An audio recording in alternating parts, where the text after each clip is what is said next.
What you are seeing is the most compelling footage ever shot of a creature purported to be Bigfoot. Shot by self-described Bigfoot tracker, Roger Patterson, in 1967. These 39 seconds of film have convinced many people that such a species exists.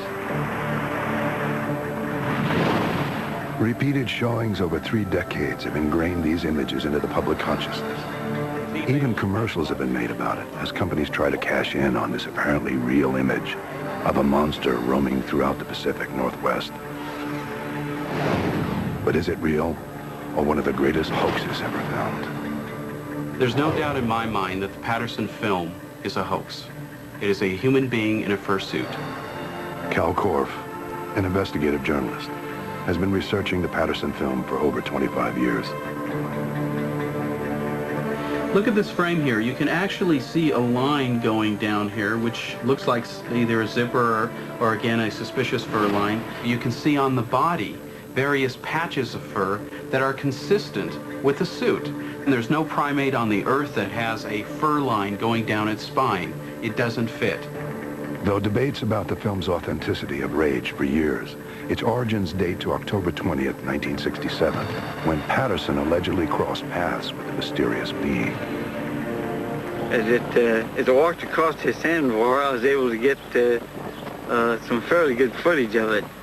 It turned a couple of times and looked at us, and as it turned, it seemed to give me the impression that it didn't want anything to do with us. It didn't run.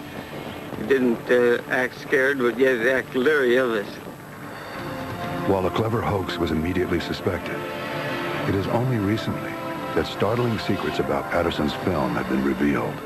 This Bigfoot film has been shown all over the world. It rather galls me because of the simple fact that it is one of the worst frauds ever perpetrated against the American public. Rancher and businessman Clyde Renke makes this accusation. After living with these secrets for almost 30 years, he has inside knowledge of the Bigfoot film hoax. In the early 70s, Renke worked for American National Enterprises, or A&E, a film distribution company in Salt Lake City. He claims that Roger Patterson also worked for the company. He was on the payroll as a permanent employee, salaried, as a photographer. Renke also says Patterson was told to deliberately fake the Bigfoot filming. They kept it real secret that they were doing this. According to Renke, A&E executives recognized the marketing potential of the Bigfoot film. It was part of an ambitious promotional strategy to generate interest in A&E's other wildlife features. They would put the Bigfoot film together with another film such as Cougar Country, and the Bigfoot film itself would increase the attendance just tremendously. Renke explains that the Bigfoot in the Patterson film is nothing more than a large man in a monkey suit. He even identifies the man in the suit as Jerry Romney, a close friend of A&E's former chairman.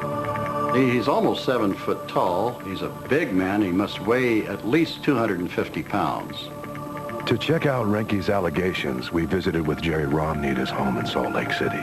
He completely denied being the man in the Bigfoot suit. I didn't have anything to do with it, and I don't know anything about it, and I don't believe in it. Well, the only way that I know definitely it was Jerry Romney in the suit is because Jerry Romney told me so. He admitted it several different times to me and just said he had a lot of fun by doing it, except it was awful damn hot in there. Interestingly, Romney starred in a subsequent A&E film in 1972. He now wonders if this fact, coupled with his large physique, might have made Renke point to him. I guess maybe just because I'm pretty big and close to A&E, and I'd made this other movie with them, you know, and I knew all the executives very well. He just decided that was a good story, but that's not true. We filmed Romney walking up the street and compared his gait to the creature in the Patterson film. The stride and the long arms are clearly quite similar. Though this is by no means conclusive proof of Romney's involvement, one thing is certain. By repackaging the footage in various ways, A&E continued to cash in on their sensational Bigfoot film throughout the 70s. It made them millions. Additional support for Renke's story was uncovered in a letter from Harry Kemble, a filmmaker in British Columbia. He claims that in 1967, Patterson boasted about shooting the hoax, The letter details the gorilla costume, the fake footprints, and the shaky camera. Unfortunately, we can't question Patterson himself. He passed away in 1972. But based on these revelations, along with Calcorp's extensive analysis, there appears to be only one conclusion. This foot, as we see it here, could not have made the prints that we're told were recovered at the site. It is not possible they don't match. The case for the Patterson film, if it were tried in a court of law by science, would be tossed out in 5 minutes for lack of evidence. It is a hoax. And it seems to have inspired a cottage industry of alleged Bigfoot evidence caught on tape. February 4th, 1992. This video was received in the mail by a Bigfoot researcher in Michigan with no letter of explanation. It was passed on to Bigfoot expert Larry Lund, who began an investigation. Now, we don't know exactly where this film was shot because there was no return address, no name or anything.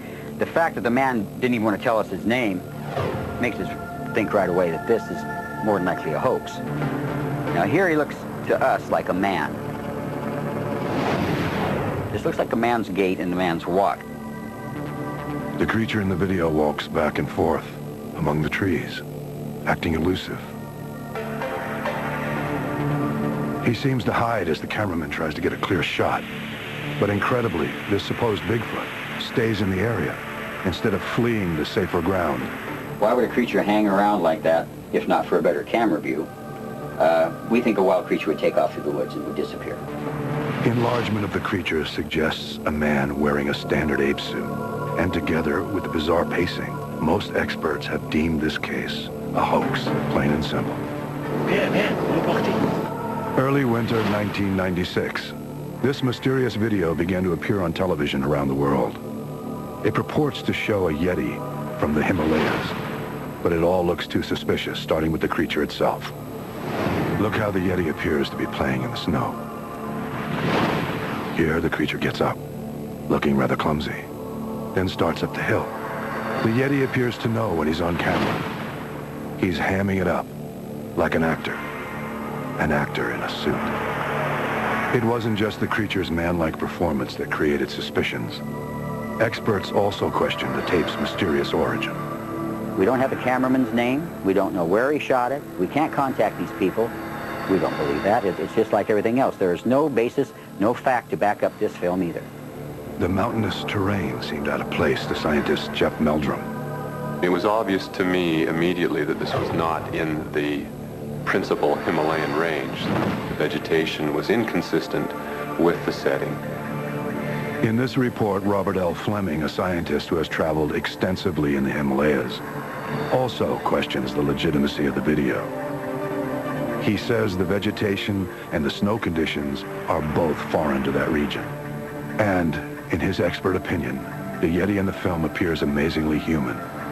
It all looks too good to be true. And it is. It's not Nepal, not the Himalayas, and not a Yeti. It's a hoax. The hoaxes are going to be here a lot longer than we are. They've gone on all over the world. Every major continent in the world has a Bigfoot with a different name. Whether it's the famous Bigfoot film by Patterson, the creature captured on an anonymous video, or an actor performing like a Yeti, these don't appear to be legendary beasts, but rather man-made creations. And now we've unmasked their secrets, so we don't fall prey to the next Bigfoot hoax. Coming up next, the most fantastic dinosaur and Loch Ness monster frauds are exposed. In my opinion, these are photographic hoaxes. And a hoaxer's amazing flying saucers could be the greatest UFO illusions ever caught on film. We know and can prove that he makes UFO models. He admits that. Later, for the first time, undeniable proof the alien autopsy is really the biggest hoax in history. When World's Greatest Hoaxes, Secrets Finally Revealed returns.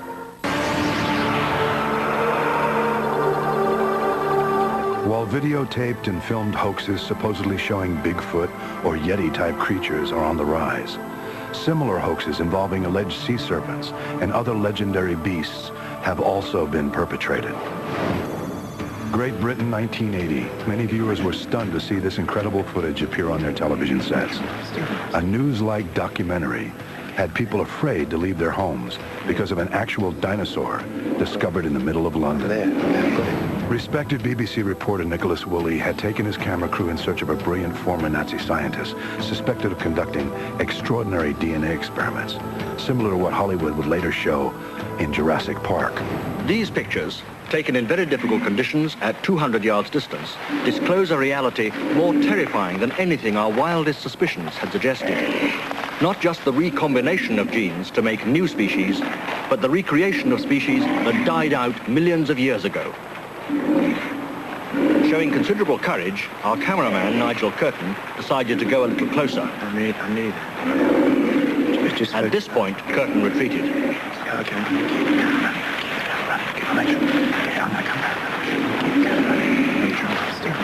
I'll just bring the camera. Right, okay, I'm there. Right, I'm in. I've got it. I'm there, I've got it. It was an April Fool's hoax, and while it didn't fool everyone, it did gain notoriety for reporter Woolley. The whole idea was that we were going to play this straight. It wasn't a very big dinosaur because it only had one man inside it. If you shoot low, if you shoot at the end of the lens, and you don't take too long about it, you can make it fairly convincing. The BBC telephone lines were actually jammed. Some people rang up and said, it's outrageous. I believed it. I was quite frightened. There's a long tradition of hoaxing in Great Britain, especially involving alleged sea serpents. That tradition probably began with this 1936 newsreel, supposedly showing Scotland's most famous resident, the Loch Ness Monster. In its time, this black and white image moving swiftly across the loch was controversial, though there were more Nessie believers than naysayers. The footage was shot by a startup newsreel company hoping to create a monthly series for use in movie theaters. They needed publicity and might have been inspired by the public reaction to this incredible picture, shot 2 years earlier in 1934. Attributed to a respected surgeon, it was considered proof for 60 years that a monster inhabited the murky waters of Loch Ness. But in 1994, that photo was ultimately revealed as a hoax in a stunning deathbed confession by one of those responsible.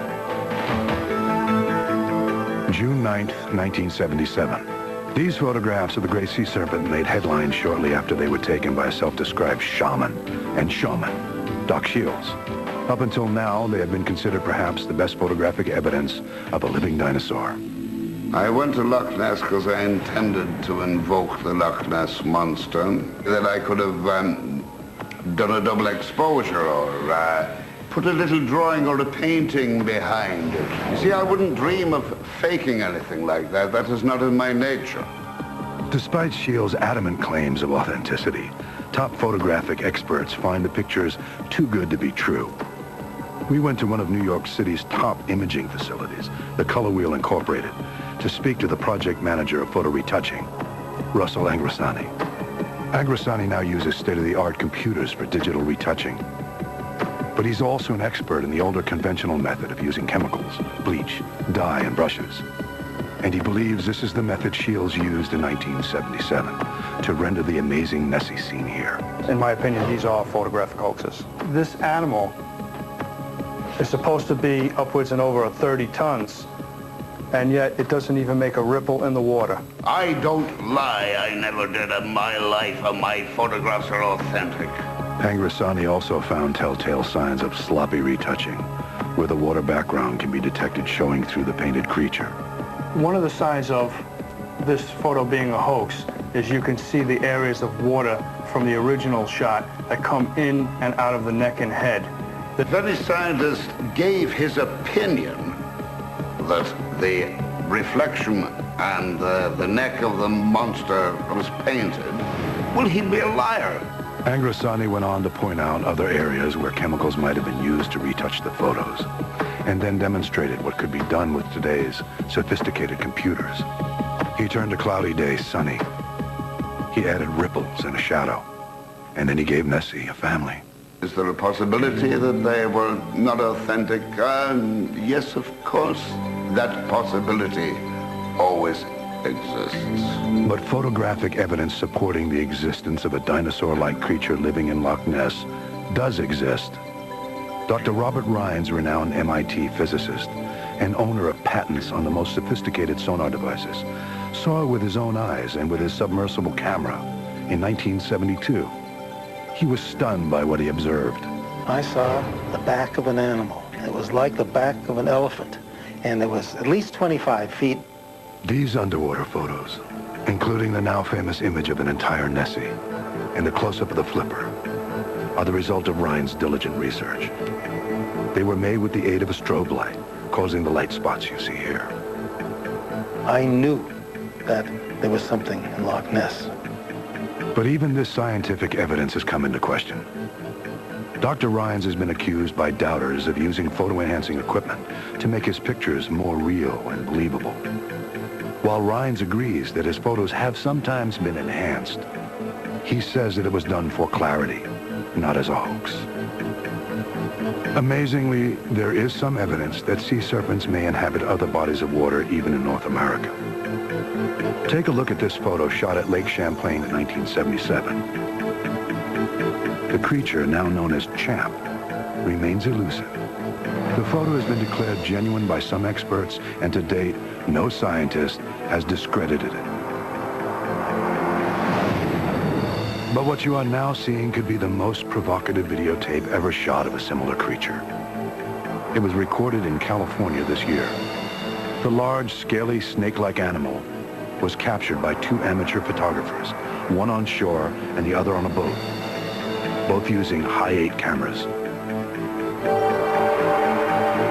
Clearly, it is either proof of a Nessie-type creature in American waters or a clever hoax. Normally, you would have to decide for yourself. But this time, we have the answer. It's our hoax, designed to show you how easy it is to create your own sea serpent video, simply with the help of some intrepid divers, a plastic creature, and a miniature submarine. Creating the Loch Ness Monster here today, doing what we did was pretty simple. We started with a wood skeleton, lay canvas or another type of cloth over it, paint it, your standard dive weights here. Attached to the nose is a cable. We've got an underwater scooter that'll propel us under the water. We were navigating using a handheld compass, just going straight out, doing the movements, doing a circular motion and coming straight on back in, doing the same movements. This was an easy hoax to pull off, and it should tell everyone at home, buyer beware. Next, the most incredible UFOs ever filmed are revealed as fakes by the creator's ex-wife. When I saw the UFO pictures that looked like a wedding cake, I realized it was a lid from a trash can. And history's biggest hoax is unmasked by an alien autopsy actor. I'm just absolutely astounded. I mean, I've been revealed, you know. When world's greatest hoaxes, secrets finally revealed.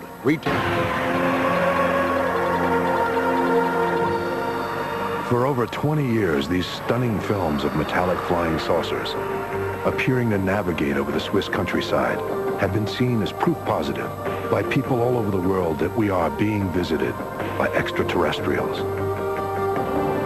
The clear daylight footage was shot by farmer Edward Billy Meyer. Meyer has personally captured more flying saucers on film than anyone on Earth. But are they real spaceships or the most amazing UFO hoaxes ever created? Switzerland, March 18th, 1975. Meyer manages to film a ship circling a tree in front of a neighboring farmhouse. Watch closely as the UFO's backdraft appears to bend and shake the tree as the ship almost touches it. June 12th, 1975. Incredibly, Meyer films another flying saucer hovering above a roadway, as cars can be seen passing beneath it. Look as the UFO seems to change position instantly. A similar feat is documented in this sequence, which is perhaps one of Meyer's most spectacular UFO sightings caught on film. The metallic ship appears to bob up and down, hovering by a hill, before vanishing miraculously. Then, as if by magic, it reappears. This affords Meyer the unique opportunity to zoom in and reveal detail rarely seen in any UFO film or video. When the saucer moves higher in the sky, Meyer manages to follow it with his camera. He even positions himself right underneath it for these stunning close-up views. as the mysterious craft flies away. March 28, 1976. For the first time ever, Meyer now captures 3 flying saucers in formation over the Swiss countryside. The ships appear to hover in a perfect V-shaped alignment, seemingly posing for Meyer's camera. Then, in an instant, 2 ships are gone, leaving just a single craft, shining brightly in the sunlight. While Meyer's visually compelling UFO films have made believers of many, skeptics have always considered them very suspicious. But now, newly discovered evidence reveals how Meyer appears to have carried out the longest-running UFO hoax on record. We know and can prove that he makes UFO models. He admits that. Having been to his property, you can see that he grows small trees. And lo and behold, when you look at his films, you see the same tree, in fact, in several of his films taken at different locations. That's impossible. Investigative journalist Cal Karpf has made several clandestine trips to Meyer's Swiss farm to uncover his secret methods. Meyer uses small trees and models in a technique known as forced or false perspective, where you put the model in the tree very close to the camera. You have the house or the mountain in the background, and what you have basically is an optical illusion that to the trained eye isn't convincing. Top Hollywood cinematographer Dean Cundy agrees. If you watch the motion of the UFO, it is a pendulum kind of motion. Now, it's not a free-hanging pendulum. It's possibly a stiffer wire than maybe just monofilament. If you use a small model and suspend it a lot closer to the camera than you think, maybe 8 or 10 feet away, it allows you to create the illusion that the miniature is, in fact, a lot further away than it is. Conde sees even more elaborate rigging of a model behind this purported flying saucer caught on film. Now, in this particular clip, it suddenly makes an appearance down here just above the horizon. Then it begins to move up, which would indicate that it's suspended on some kind of a clothesline rig or some kind of a device that relies on pulling on a rope or a line to get it to travel. And it appears to sort of hover up kind of nice and slowly, a little intermittently. What's interesting, though, is if you run it even backwards faster, you notice that it has sort of an oscillation, almost as if somebody's pulling on a rope. Allegations that Meyer uses clever trick photography to hoax his UFO footage have been made for years. And now, in this rare interview, Meyer challenges his detractors to meet with him face to face. Most people who attacked me never came and met me in person, never talked to me. They just either invented their photographic tests or reworked the tests of other people who had attacked me before. But they never bothered to investigate my case in person. However, a person who knows Meyer better than anyone else, his own ex-wife, Hopi Meyer, also accuses him of being a blatant hoaxer.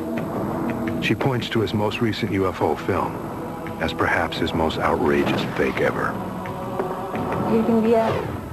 The truth is, my ex-husband is lying regarding the UFO affair. When I saw the UFO pictures that looked like a wedding cake, I asked myself, where did I see these lines before?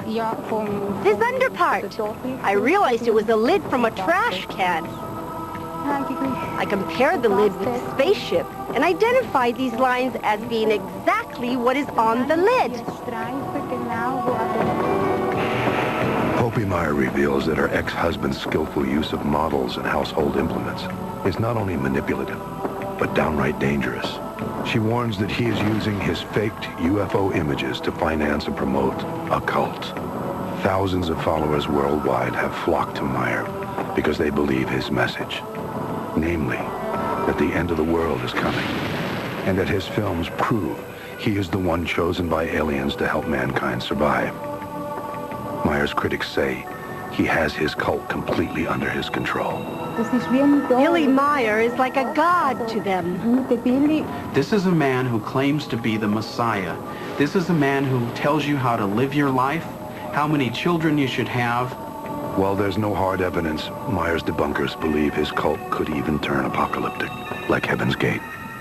If so, his clever film hoaxes, which have attracted so many true believers, are not innocent deceptions, but a potentially destructive form of mass manipulation. In Switzerland, we've already seen a couple of examples of what can happen inside a cult that is tied up with the UFO subject. The Solar Temple, for example, their members killed themselves and were also murdered. And it is a fact that some of the members that are now dead in the Solar Temple were in and out of the Meyer cult. And I am predicting that if something isn't done, Billy Myers may be the very next cult within a few years that may end up like the Solar Temple. Next, for the first time on television, the man who helped create the infamous alien autopsy hoax confesses.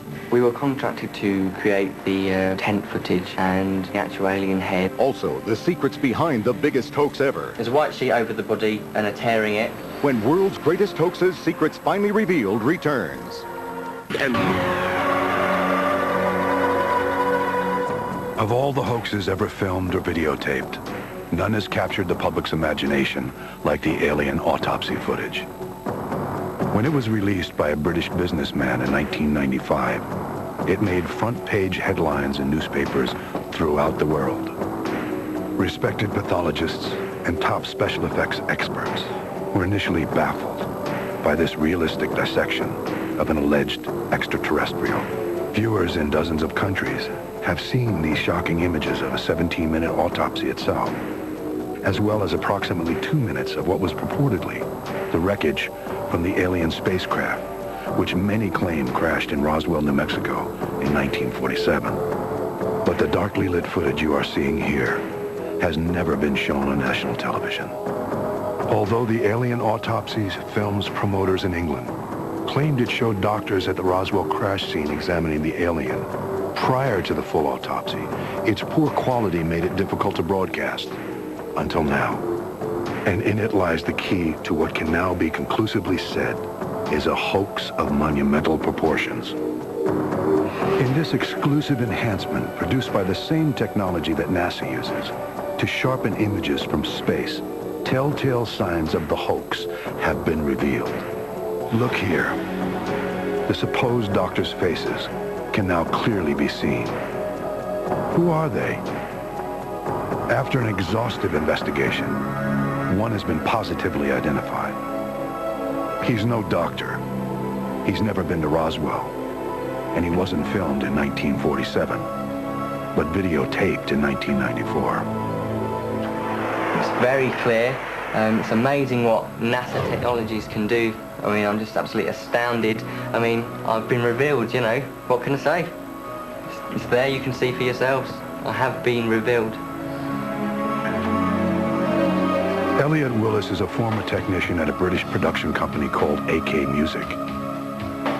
He says in this world exclusive interview that Ray Santilli, the Englishman who promoted all the footage, hired the AK group to hoax the crash scene examination footage months before he released the full alien autopsy video in 1995.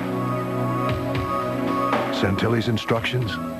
Shoot what he could claim was an alien autopsy performed in a makeshift tent erected right after the UFO crash in 1947. We were contracted by Ray Santilli to create the so-called tent footage, which comprised of creating the actual alien head, which I did myself in a day. I purchased a polystyrene wig head. I then thinned down the face with a file and the nose to make it more gaunt looking, and applied a thin layer of latex to simulate skin texture. Willis says that while he was initially stumped as to how to fabricate the eyes for the creature being autopsied in the tent footage, his mother came up with a simple, yet effective solution.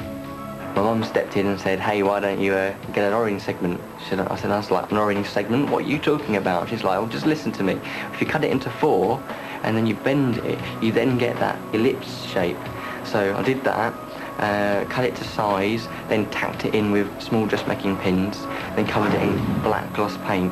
After Willis had constructed the alien head, he says Santilli pushed the production company to shoot the hoax autopsy as soon as possible. I believe Ray Santilli required the footage from us so urgently because he had prior promised people in the media and he had to provide it. Santilli had spread the word that he had obtained a top-secret military film showing a dead alien being autopsied at Roswell.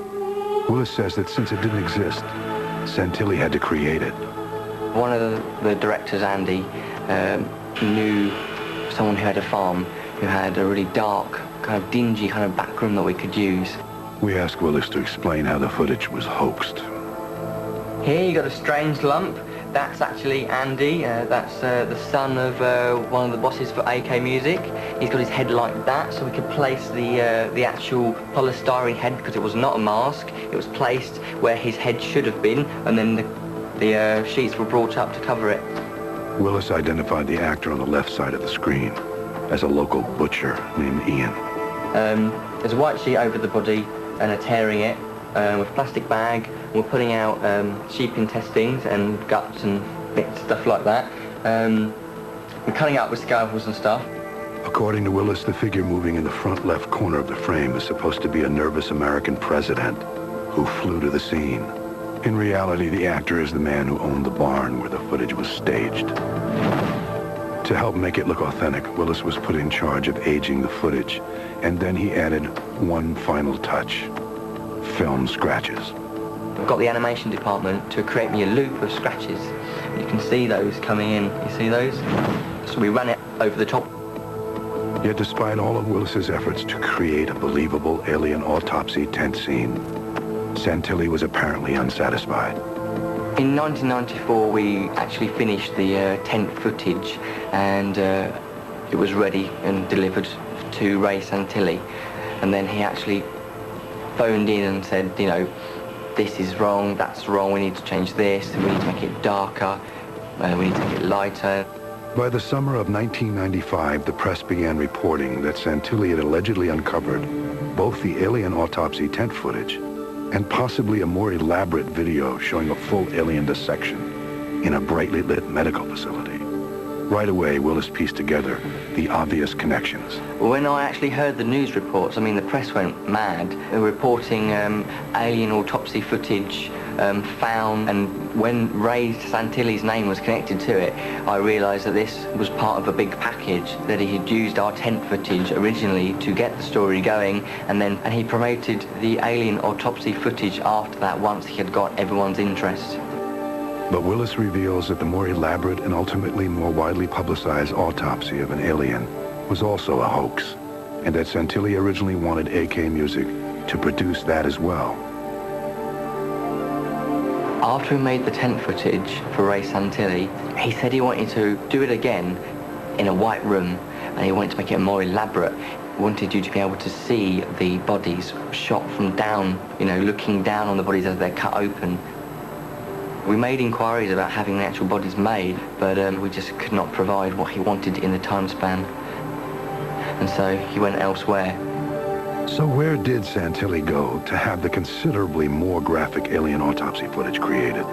Bruce Barlow, a business associate of AK, who learned of AK's involvement in Santilli's hoax directly from one of its owners, thinks he has the answer. The rumor is that the more elaborate footage came from Germany. That is what's generally believed now. These rumors of a German connection may stem from the fact that Santilli has stated publicly that a German investor funded the purchase of all of his alien autopsy material. And Willis has even seen the name of this investor on the credits for some of Santilli's products made at AK Music. It wouldn't surprise me if the German investor was Volker Spielberg, because I have worked on other projects for Ray Santilli, and in the credits I've been asked to put Volker Spielberg's name.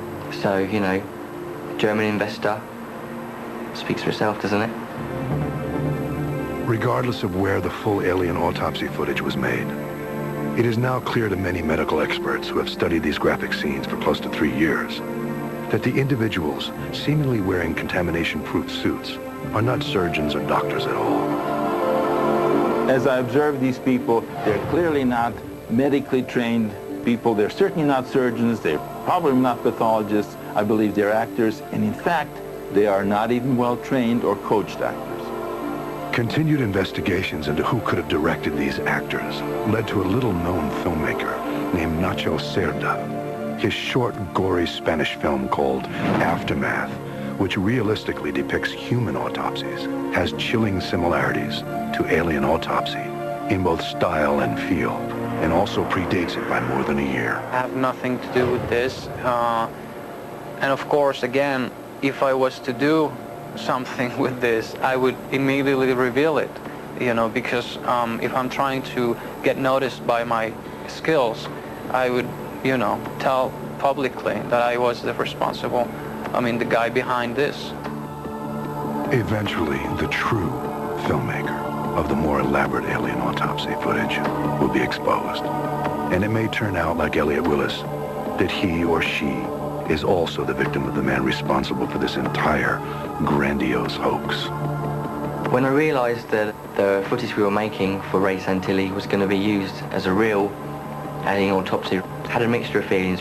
There are people who believe and there are people who want to believe in this world, and they're the people I feel for because they search for evidence and they look high and low for it, and for someone to come and dangle this in front of them, look what I've got, real footage, aliens, autopsy, the lot, you know, when actually it was a hoax. It wasn't a very nice thing to do, was it really? Coming up next, is this never-before-seen footage of a flying saucer real? You have to be aware that people can engage in all sorts of fakery with films. We track down this shocking video's mysterious origins when World's Greatest Hoaxes, Secrets Finally Revealed, returns.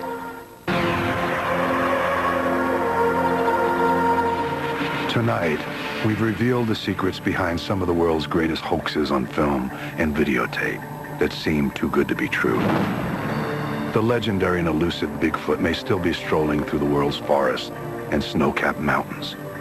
But as seen here tonight, we believe each of these so-called documented sightings was not a controversial beast caught on tape, but nothing more than someone dressed in an elaborate, man-made suit. Before this evening, many believed that this mythic creature inhabited the waters of Loch Ness, Scotland.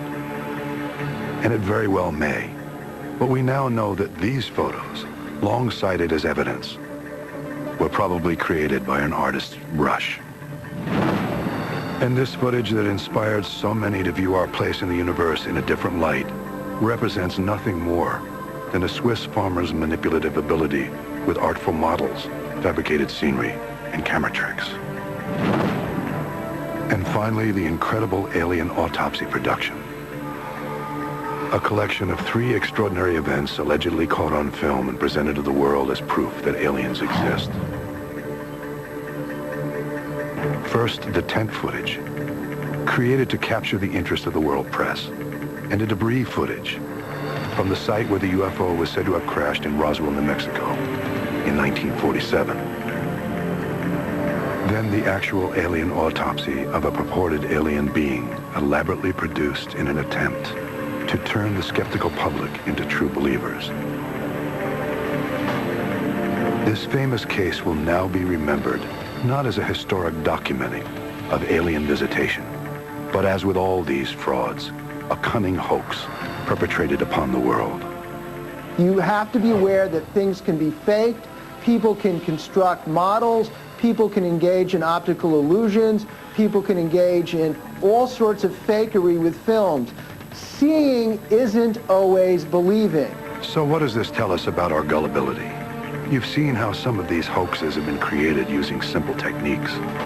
But in today's sophisticated era of computer-designed imagery, hoaxing has become even easier. Look at this startling footage of a UFO seemingly captured on tape in Europe. It appears to fly unnoticed through a busy town in the middle of the day. Then, just as quickly as it appeared, it disappears in the distance. Could this UFO be real? What about this footage of 2 speeding UFOs being chased by a pair of military jets? Watch again as the fleeing UFOs outmaneuver their pursuers. Could they be authentic? Or how about this video of 3 UFOs flying extremely close to an apartment window of a city high-rise? Real or hoaxed? All of these so-called UFOs were hoaxed. This footage was actually created by DPI, a computer graphics company in Holland, to show you how easy it is to use state-of-the-art computer animation to fake a video of a UFO. In today's computer age, you must keep a skeptical eye open and not believe everything you see, especially if its origins are unknown. Whenever you have anonymous footage, you have to be suspicious. It usually indicates it is a hoax. And for people who want to believe, hoaxes can present a real risk. The danger is when somebody presents this as the truth and expects people to change their lives, to buy into a belief system, to buy into something that is not just for the fun of it, but in fact can be detrimental to them, either psychologically, physically, or in some way that takes the control out of their lives and puts it into the hands of someone else. In the spring of 1997, a UFO cult called Heaven's Gate committed mass suicide in a bizarre attempt to unite with a spaceship they believe was trailing the Hale-Bopp comet. Some say they were inspired by a fabricated photo showing that UFO. Not all hoaxes have such devastating results. Some can be done just for fun. But all hoaxes teach us a lesson. Don't necessarily believe your eyes. As we've shown tonight, advances in technology have enabled the talented hoaxer to create amazing illusions. So remember, what you see isn't always what it appears to be. World's Greatest Hoaxes, Secrets Finally Revealed will return.